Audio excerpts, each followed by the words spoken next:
Did you all get the message? Okay, great. So we are looking at imperfect indicative verbs.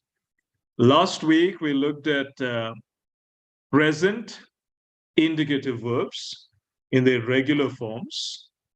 And today we'll be looking at imperfect indicative. And here's the outline. We'll look at meaning, what it communicates. We'll look at morphology. How do these imperfect verbs morph or change form, and paradigms associated with the morphing. There's this new idea of an augment, which didn't exist in present verbs. We will look at this. And this is called a negative particle. We'll look at oo. And then we touched upon this sometime in the past about how some masculine nouns are irregular. We'll look at that and vocabulary. Short lesson for today. We should be able to get done in time. Meaning. The imperfect tense form communicates ongoing action. By the way, I'm going to minimize all the videos so I can't see if you raise your hand or if you're gesturing in any way. So if you do have something, perhaps you can use Zoom's raise hand or put something in the chat. That way I'll know if there's something, if I need to pause. So the imperfect tense form communicates ongoing action in the past time. You may immediately say, didn't we say that aspect communicates that subjective perception of the author about the action, but not time? That is true, but remember, we also said that aspect is the primary thing that is communicated by the tense form. Time is a secondary thing. And even here, you'll notice in the imperfect tense form, the way the time is getting communicated is by one particular element in the tense form and not the tense form as a whole. And you'll see that as we go. But just to make a note of this, imperfect tense form communicates ongoing action, which is the same aspect as the present tense form, where the action is being unfolding or ongoing or in progress, but it's communicating it in the past time. So it's like the present tense form in its aspect.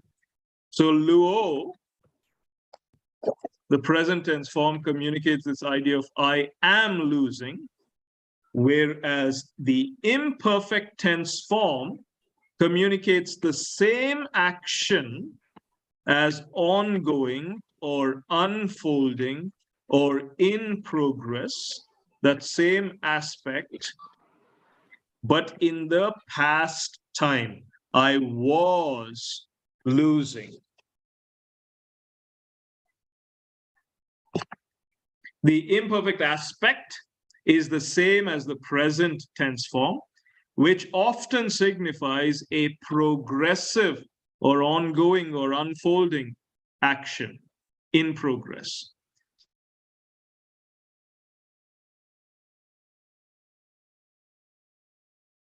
So you see here, luete, remember the paradigm, oes e, omen, ete, usen, ete. You all are losing, action is ongoing. In the imperfect tense form, eluete, you were, so past time, you need to have some auxiliary verb to show past time.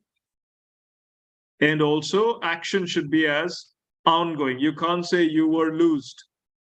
That is not what the imperfect tense form communicates.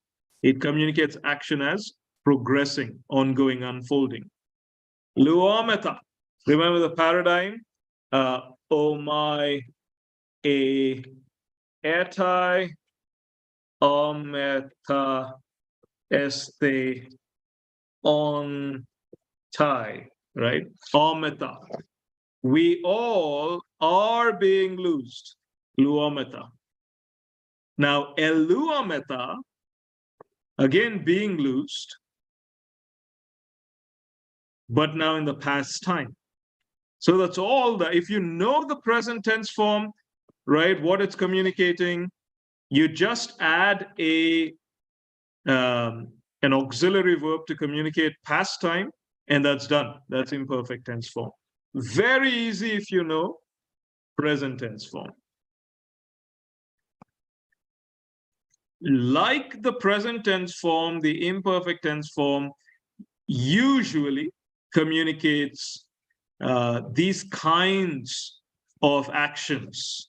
It could be progressive imperfect. For example, Mark 12:41. Kai poloi plusioi ebalon. Now this is in the imperfect tense form. Ebalon pola. And many rich people were putting or were throwing much pola, right?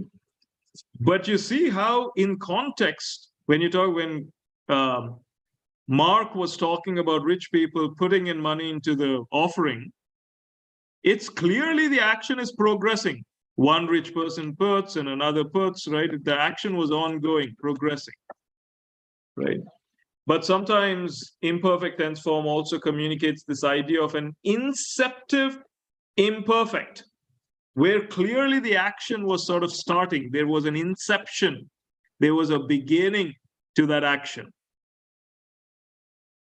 Acts chapter 3 and verse 8.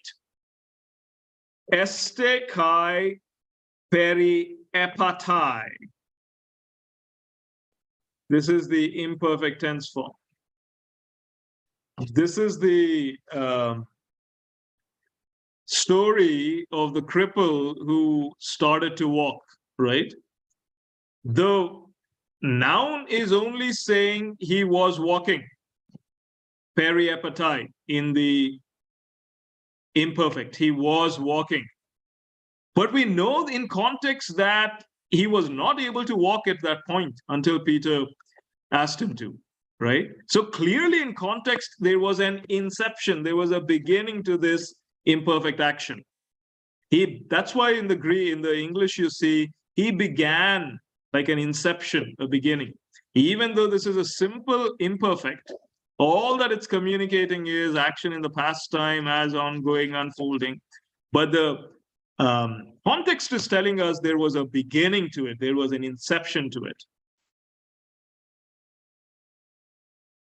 Imperfect tense form also can communicate an iteration, things happening repeatedly or continually. Acts 2:40. Die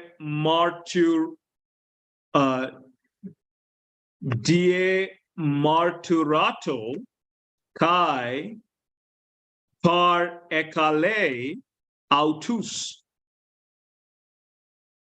And the imperfect tense form is this, par ekalai.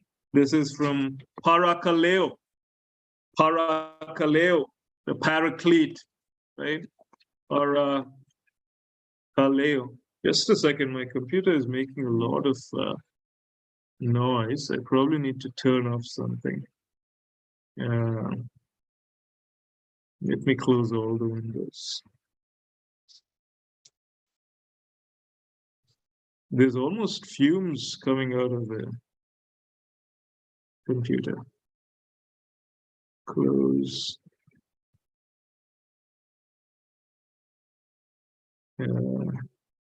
Hopefully that will stop. The fan is really... okay, everything is closed. All right. Parakaleo, right? To urge or to exhort, right? So he was exhorting, just a second. Yeah.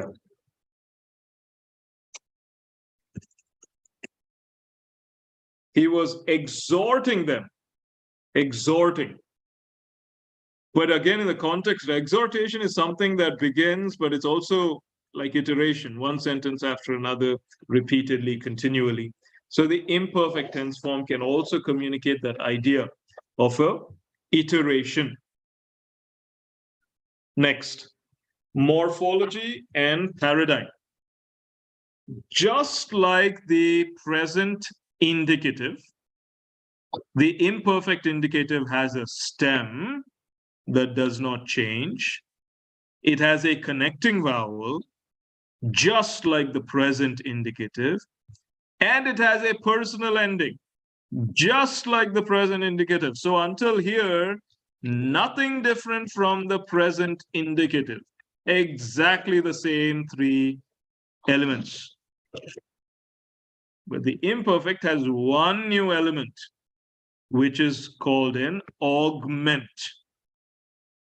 Epsilon, an augment, and an augment is going before the stem.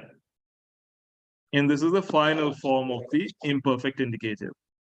It's just like the present, the first three, only thing added is an augment.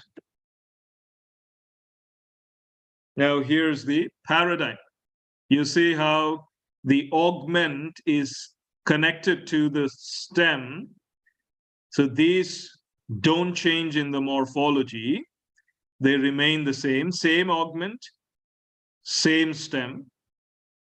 Now here are the personal endings, which is the connecting vowel plus personal endings, which together we are calling the personal endings. On, S, N, omen, ete, on. So if you remember in the present indicative, active voice, which is here also active voice, what was it? O, ace, a, omen, ete, usin, right? Now compare. Omen, omen, ete, ete. No change. The others have changed. But interestingly, first singular and third plural is exactly the same.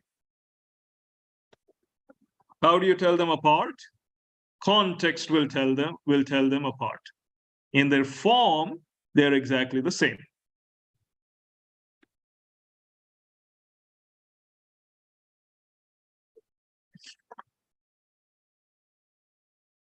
So two things we are noting. The first plural, second plural, exactly the same as present, active, indicative. Even there it was omen, ete. And in the imperfect, the first person singular, same as the third person plural. So we already know these two because we know the present paradigm. This is easy to remember. On, and remember we saw this endings. Where did we see them? We saw them in teknon, then neuter, neuter nouns, second declension, right? So we are sort of familiar with this on ending from the neuter paradigm. So maybe this is also easy to remember. So really just two, S and N, if you can remember. And when the nu is in the brackets this way, like how it was with the third person plural in the present active indicative, what does this tell us? Anybody remember? What do we call the nu when it's in the bracket?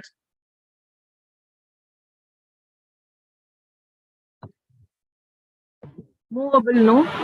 Movable nu. Movable nu. And the idea is sometimes it's there, sometimes it's not there. Added for phonetic reasons. Now, imperfect middle passive indicative. Just like the present, remember even in the present, the middle and passive both have the same paradigm. Now, there are other tense forms where middle will have its own paradigm, passive will have its own paradigm. But present and imperfect tense forms are kind towards us. They have one tense form for middle passive. What are the elements in the morphology? Same thing. Stem, connecting vowel, personal ending, and augment there. So the first three, just like the present indicative, present middle passive indicative. Now the only new thing here is the augment. So you see the augment is there for every form. The stem is there for every form. So the only thing changing is the personal ending. Omen u eto, ameta este onto. Omen u eto, ameta este onto. Now let's try to remember what it was before in the present middle passive indicative. It was omai, a, etai, ometa, este, ontai. Omai, a, etai, ometa, este, ontai. What are we noticing? Ometa, ometa, este, este. Same. Even in the active voice, the first person plural and the second person plural was exactly the same in both the present and the middle passive. Yeah, in the present, right? In the present of the, so the present active is equal to the imperfect active when it comes to first person plural, second person plural. Now again, present middle passive is equal to the imperfect middle passive in the first person plural, second person plural. Amita este. In the imperfect active, these two were same. Remember, it was just on. I should probably write that with the other ink so you don't get confused. So in the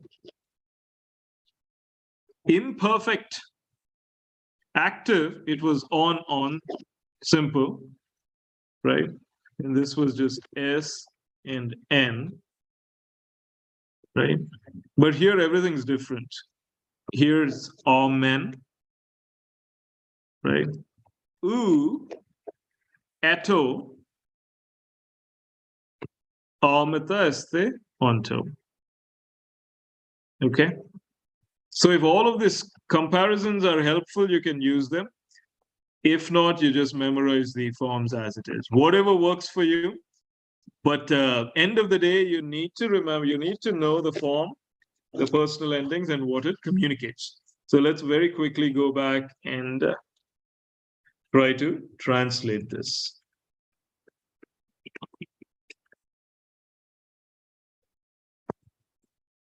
Okay. Eluon. Anybody want to try translating this? Eluon.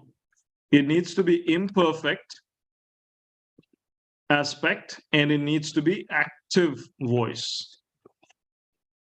How would you translate eluon? I was losing. I was losing. LUS. You were losing. You were losing. LUN. He or she was losing. He, she, it was losing. Eluomen. They were losing. Eluomen. Sorry, we were losing. We were losing. Eluete. You all were losing. You all were losing. Eluon. They were losing. They were losing. All right. Now let's do the same thing for middle passive. And you can just do this in the passive voice. The middle voice is tricky. So just try to translate this into passive. Eluomen.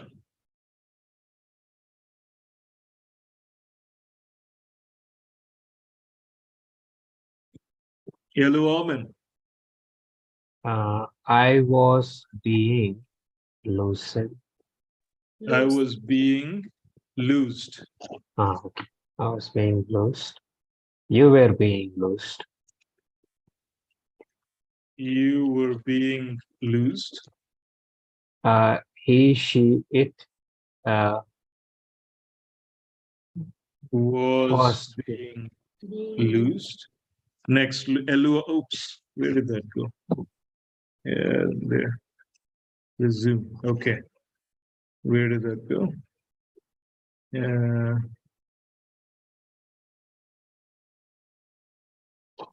Slideshow. Resume slideshow. Yeah, there. Good. Okay. Eluometer. we were being loosed. We were being loosed. Elueste. You all were being loosed. Loosed. Okay. Eluonto. They are being loosed. They were They being loosed. were being loosed. All right. Okay. Let's discard. I need to see the full screen. Okay. Next, this idea of an augment, right? So here's where we see how aspect is the primary thing. So you can ask the question, how is time being communicated through the imperfect tense form? That time is being communicated by the augment. The augment is a time indicator. It communicates that the action is in the past. So you saw we had eluete, right? Eluon. The augment epsilon is what is communicating to us that the action is in the past. Now, if the verb begins with a consonant, so not a vowel, is lambda a consonant or a vowel?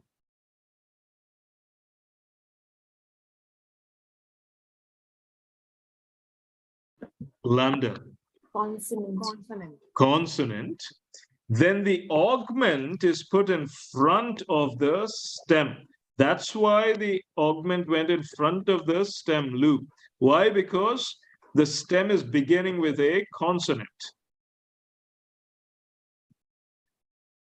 Like here, that's the stem. The first letter is a consonant, therefore the augment is going before the stem. Now, what about words that are beginning with vowels? What if a word begins with a vowel? If a verb begins with a vowel, the vowel is lengthened. This is where that whole idea of a short vowel and a long vowel is interesting and important. We briefly looked at it at the time of the alphabet, so you can probably just go and read through that. The vowel is lengthened either to an eta or an omega, two long vowels, right? Example, akuo. What is the stem here in akuo? Echo. Aku. This is an u sound, remember? U, aku. Aku is the stem, beginning with a vowel. Now, if the epsilon needs to be added here, the vowel now is lengthened to an eta. Let's see that happen. So epsilon augment plus aku stem is becoming aku, and then the ending is on. Eku, sorry. Eku, and then the ending on. You see how the vowel is lengthening to a eta. Erkomai. Again, a verb beginning with a vowel. Now, what's happening when epsilon is getting augmented? It's getting lengthened to an eta. Ophelo.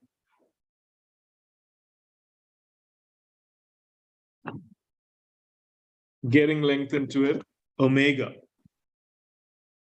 Most imperfects lengthen from an alpha or an epsilon, not an omega. So these sort of, not an omicron, sorry. So these sort of verbs that begin with a omicron are rare. So mostly though, imperfects lengthen from an alpha or iota to a eta. Sorry, I said iota, alpha or epsilon to a eta. Augments and verbs beginning with vowels, right? But there's this interesting thing in vowels which are diphthongs. Diphthongs are combination of vowels that make one sound. If the vowel begins with the diphthong I, then the iota gets subscripted, like in the dative case that we saw, where the iota subscripts. Same thing happens when the vowel or the stem begins with the diphthong I, right? Example: I too my. So this is from iteo, which is I ask. Iteo, I ask. Now I too my, right? The o my ending. Now there's a diphthong I. Now what should happen when the augment gets added? When the augment gets added, the iota needs to be subscripted now. See that happen. The vowel is still lengthening to eta.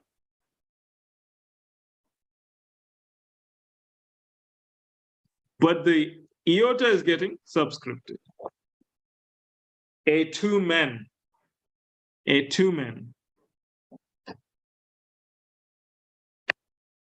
Verbs beginning with eta, iota, upsilon, omega do not usually change the beginning vowel when the augment is added. Again, usually, right? These are general rules with exceptions. But usually, if the lexical form itself has the stem beginning with eta or any of these other things, and in the imperfect, there's the augment added, nothing happens usually. The eta remains eta. And these others also remain as they are.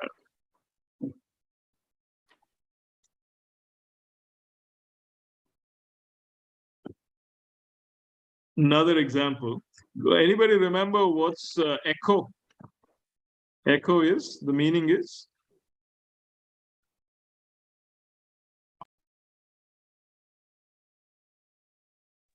Echo. Echo. I go. I have. Echo. I have. Now, this is a little bit insight into morphology. The actual stem, the unchanging part of echo, is actually sec.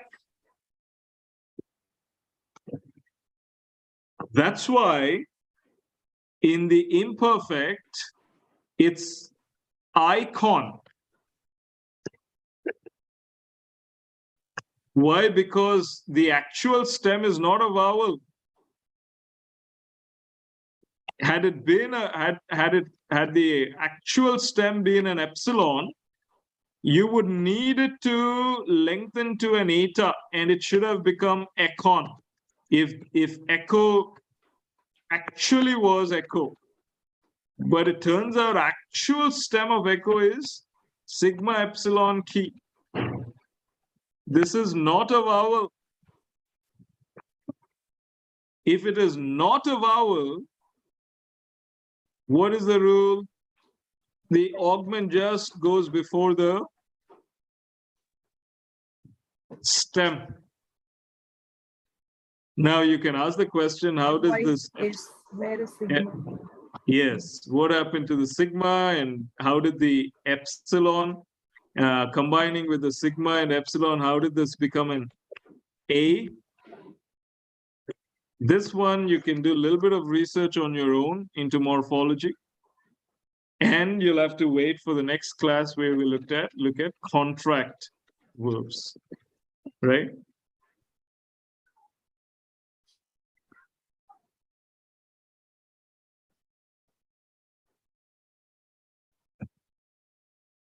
Now, the use of oo. Oo is a negative particle which negates a verb. So there's an action being communicated by the verb. If you want to negate it to say this action is not happening, you will use the negative particle oo. For example, what's Lue? Anybody please translate Lue?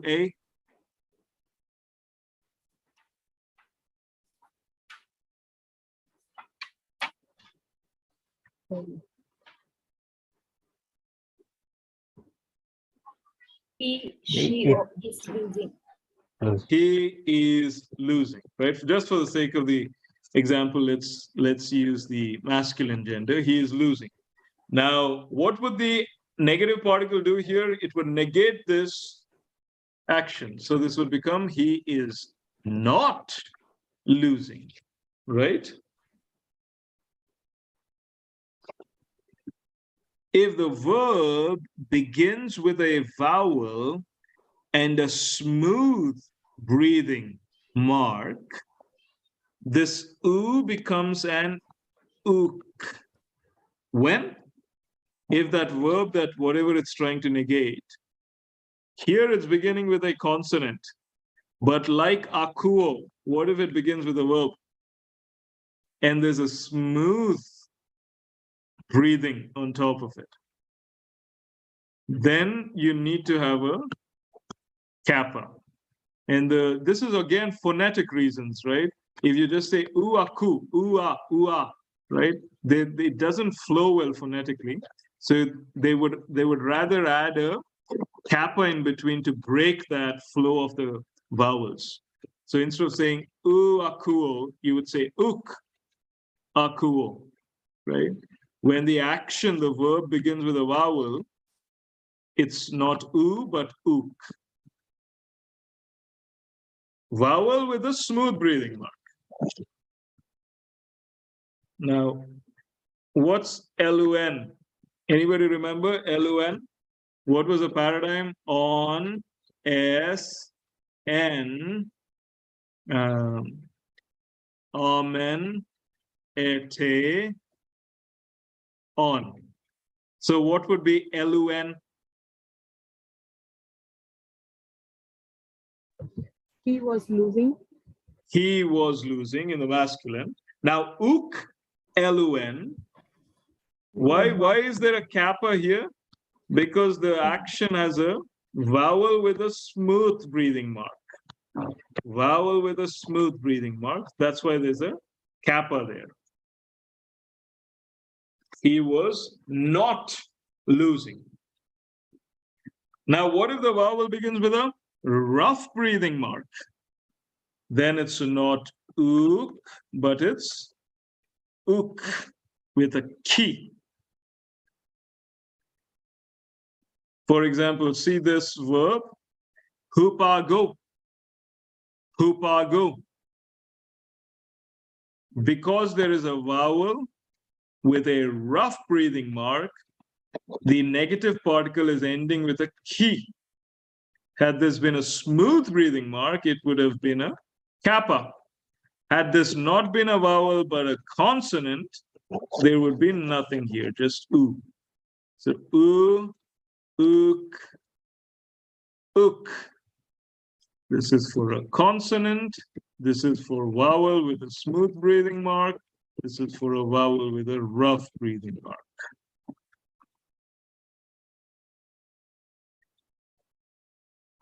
Upago, I depart or I go.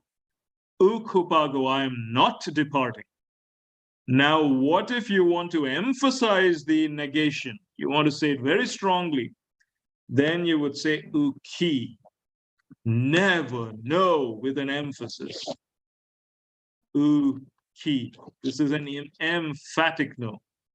This is a sort of no when you don't want to have an exam with your eyes closed and you have to parse number of verbs and do it very, very quickly, and you feel like you don't have the time. Emphatically, you want to say no, you would say uki.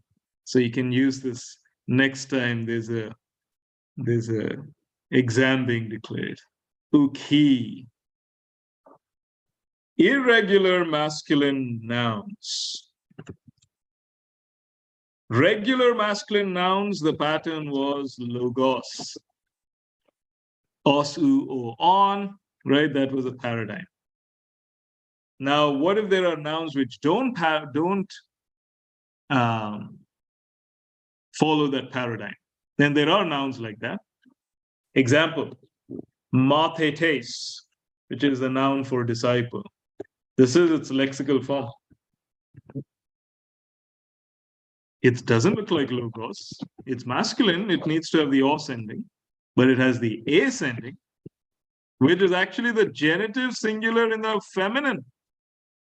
But that's its form. Prophetess. These are first declension nouns. Why? Because they are following that feminine paradigm, except for the nominative and the genitive singular. But they are masculine in gender. So because they are following the feminine form, they are first declension. Remember the first declension, eta pattern, alpha pattern, right? These follow that pattern, except in the nominative and the genitive singular. Now, because these nouns are masculine in gender, they will be modified or accompanied by the masculine article and adjectives. So their form may look feminine, but they function as masculine. Then that's why they go with masculine articles and adjectives. So sometimes this can be confusing because, see here, agathon is a regular second declension masculine noun in the accusative. So you would expect ton agathon, the good, right? Now, see mathetein, it's ending with the ain ending, which is the accusative ending in the feminine form. But the adjective that is going with it is in the masculine form. Even the article going with it is also in the masculine form. So what is this saying? The good disciple. So if you ever, just because you see these endings, if you say tain, mathe, tain, this would be wrong. Why? Because you can't have a feminine article going with the masculine noun. So see here the paradigm for mathetes. Ha, mathetes. Had this been regular, it would be ha logos, ha mathetes. Let's just put everything here. But see, interestingly, the genitive singular follows the same masculine ending. It was in the masculine ending, it was os, u, o, on, right? U ending. Genitive singular is same. But everything else is, well, this is also same, right? Because it's always tone. And it's following the alpha pattern it's following the eta pattern endings in the feminine, except for here and here. Had this strictly followed the eta pattern, it would have just been matete and matetes, right? This is how it would have been. But apart from these two, everything else is following the eta pattern. And you see the article has to be masculine. Irregular, masculine noun. Nouns. Now, vocabulary, very quickly. And this is something I think you need to focus a little more time. I think with vocabulary, there's more room for improvement. Akolutheo, I follow. Akolutheo. Akolutheo, I follow. Zeteo, I seek. Zeteo, I seek. Kaleo, I call. Remember we saw today para kaleo.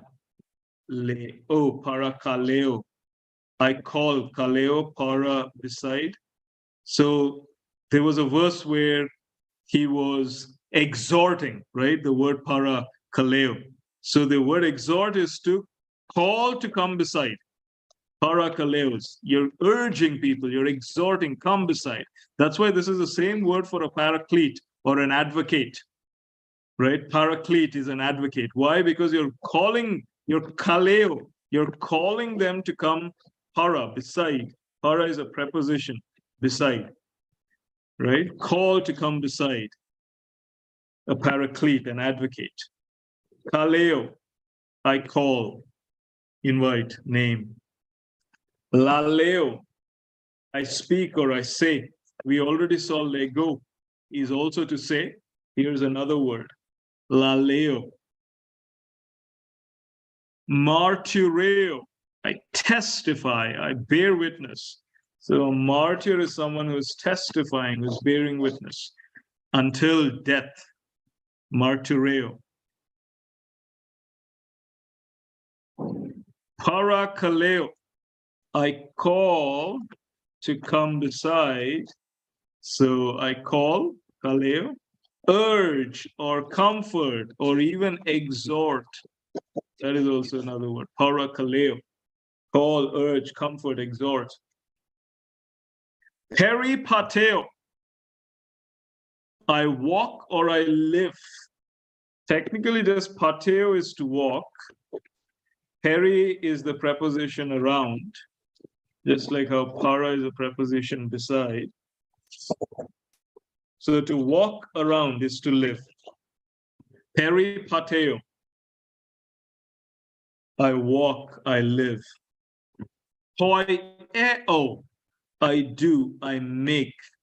Remember in Ephesians, poema, a workmanship created in Christ Jesus, poema. Poieo, I do or I make. Phobiomai, phobia, this is easy to remember. Phobia, phobiomai, I am afraid. Fear, respect. Plereo, plereo, I fill, fulfill, complete. Fill, fulfill, complete. That's it.